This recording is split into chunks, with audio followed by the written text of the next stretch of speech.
my friend Gordon Cuffey. George Kilpatrick, inspiration for the nation, celebrating people we feel good about.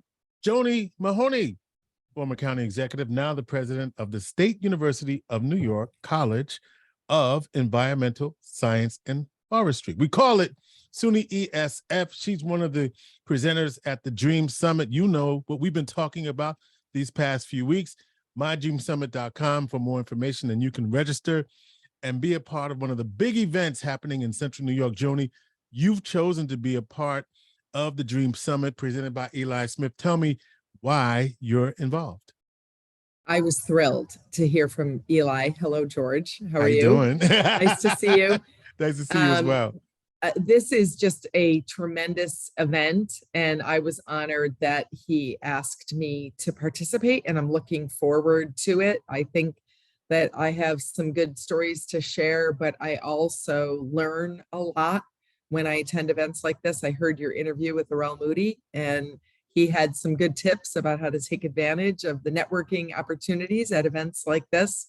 And I intend to do some of that myself, but I've learned in my experience that change is hard, and it's even hard among people who want change. Yeah.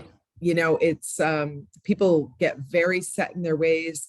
The way people have always done things tends to be very easy for people, and you can just take the easy way and go home and have dinner with your family, or you can do like Eli's doing and roll up his sleeves and put an event like this on that really focuses people on how to make the change. I've told people lots of times, there's more than just wanting it. You have to do the work. And this is an example of Eli and his team doing the work.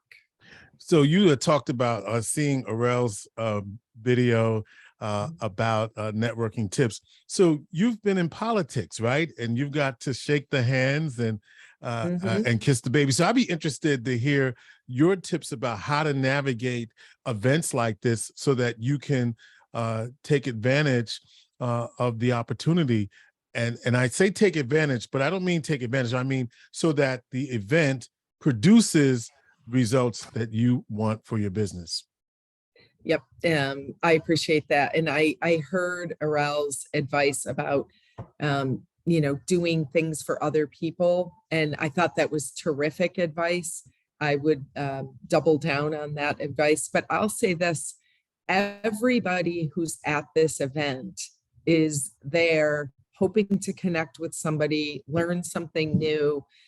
It should be a very comfortable place for people to just approach strangers and start conversations.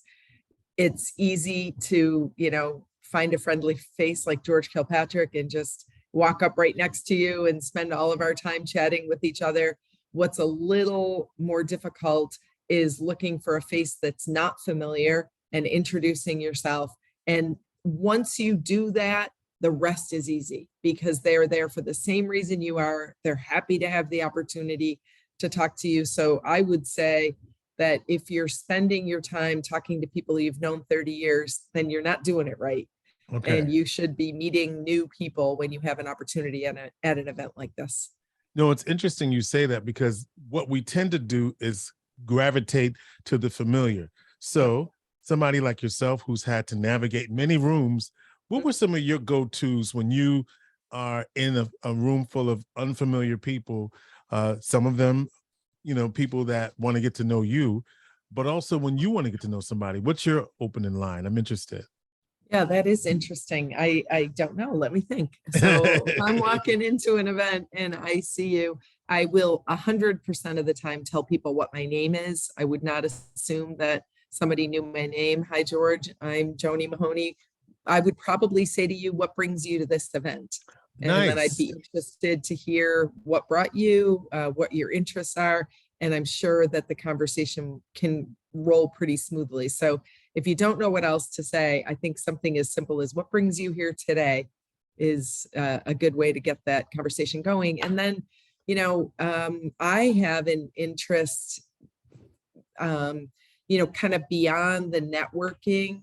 I want to take advantage of the fact that there are people in the room Mhm. that can make change. And I Mhm. want to make sure when I have my opportunity to speak to the group or to moderate a panel, that they know, how we did it in Onondaga County government. And I mean we, because we had an awesome team, and led by somebody you probably know, but Dwayne Owens in our HR office. He put the policies in place, he did the work, and we were able to do things differently and, change things up a bit. And I want to take advantage, to use your word, of the fact that there's people in that room that want to do that work, might not know how. And I can tell them some of the things that Dwayne did and that we did together that resulted in, us being able to break through the barriers with civil service and get new people participating in county government than had before. Same on the procurement side. We did a lot of business with minority-owned businesses when I was in the county. And, people say they want to do it. Well, we will test that, because we're going to tell people how we did it and, how we were able to find a little success. We're talking with Joni Mahoney, president of SUNY ESF, part of the panel of she's going to be speaking at the Dream Summit August 27th, this Saturday, as part of this great event being presented by Eli Smith. And as I'm listening to you, what will be some of the nuggets you will leave with the audience? Because I mean, you're talking all day. You got orientation, I guess, is sometime this week, right? Yep. Like this is prime time, so that you're even breaking away. It's pretty cool. What are the nuggets that give me a couple of nuggets that you're going to Yep. leave with the This is a really audience? busy time for us at ESF. I Yeah. appreciate that you're doing this after hours, because I have an alumni event tonight, but you're right. The students are going to start rolling in. Orientation is next week. It's a packed week for us. But this is something Eli asked me about several months ago, and it doesn't matter what else is going on. I was going to clear my calendar because this is an issue I am very passionate about. I grew up in Syracuse. You and I've had a lot of opportunities to talk over the years. But my children have been raised here in Syracuse, and I want this to be the kind of place that everybody has an opportunity. And it's not going to happen unless people see what those barriers are to participation and then work to knock those barriers down. So I'm planning to tell people, in the county, when we were, say, on the hiring side, when we would have an opportunity to hire somebody and you look at a list in the top 3, there's not a person of color in that top 3. Instead of saying, well, sorry, too bad, and then you move on and you hire somebody and you go on to the next topic of the day, we didn't do that. We said, why aren't there? And, why are we not attracting minority candidates to take these tests? And we did things like put the test materials in the libraries, easily accessed by people. We put a website in place so that if you were interested in some opportunity at the county, you would be on our mailing list. And every time a job became available, we would send you a notice of that. We put things in place to actively recruit people. One of the things that we did that I think probably rubbed some people inside the wrong way, because it took a little bit of time, but we would say it's important enough to hold this, right? So we have a job available, and it's important to us to make sure that we get the word out and we get a broad pool of candidates. And so we're not just going to do this quick tomorrow. Who do you know? Let's bring them in and move on. We're going to take the time, and we have a network that we've created, and we're going to reach out to people, and we're going to say, there's an opportunity for somebody to work in the county public library. Who do you have? Let's gather resumes. Let's use that network.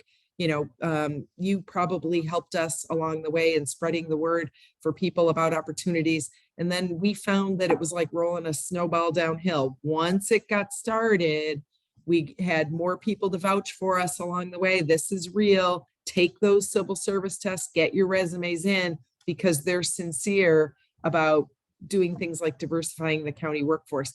On the minority MWBE? contractors side, Yeah. we had our purchasing department help business owners go through that process to get certified. That was a barrier. You're not certified. It's not that we can't do business with you, but if I have a requirement for a certain, to meet certain goals, it's in my interest to have you go through that certification process, which, by the way, will help you down the road. So let's do this together. And we would take minority and women-owned business owners through the process ourselves.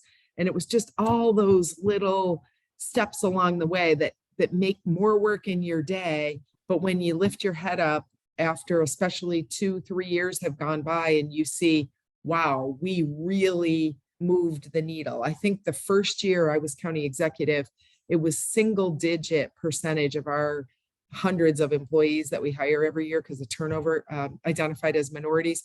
My last year, it was around 30%. And as I said, it just was getting easier. And I'm hoping that that work is continuing.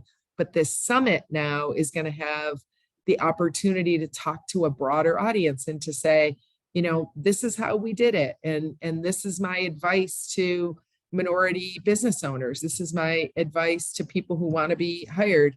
And I'll tell you what worked for us. Something else might work for you, but it might offer you a little bit of a blueprint about how to participate. And then ultimately we all win because, as I said, you have your kids, you raised in this community, me too. And I just want it to be a place where everybody's participating. And right now, 3 of them are still here. So if we do the right thing, their dreams, and like the Dream Summit, can come true. Joni Mahoney. And before I go, Joni, I just wanted to say to you that I know you lost your dad recently. Yeah. And I wanted to offer my condolences. We haven't seen each other. We see each other through this conversation, but just wanted to give you that honor to say that, you know, your dad contributed to this community. And I know that it's a big loss for your family. So I just wanted to take a moment to give you that space. That is very kind of you to say. You know, I absolutely adored my father, like a lot of people do their fathers, and we all have to go through this. It's tough for all of us, but it's kind of a reminder that everybody's got their challenges at any given moment, and a little dose of kindness for each other will go a long ways. Joni Mahoney, president of SUNY ESF, one of the speakers at the Dream Summit this weekend, August 27th and August 28th. Be there, and catch Joni would get that great advice. Joni, thank you so much for being here and continue to do great work at SUNY ESF, and hope it all goes well with you and your students. Inspiration. Thank you. And I thank you for this. I'll see you there. And I thank Eli for doing the work to put this event on. It's going to be really awesome. Can't say enough about Eli and his vision for this community. Joni Mahoney, thank you so much.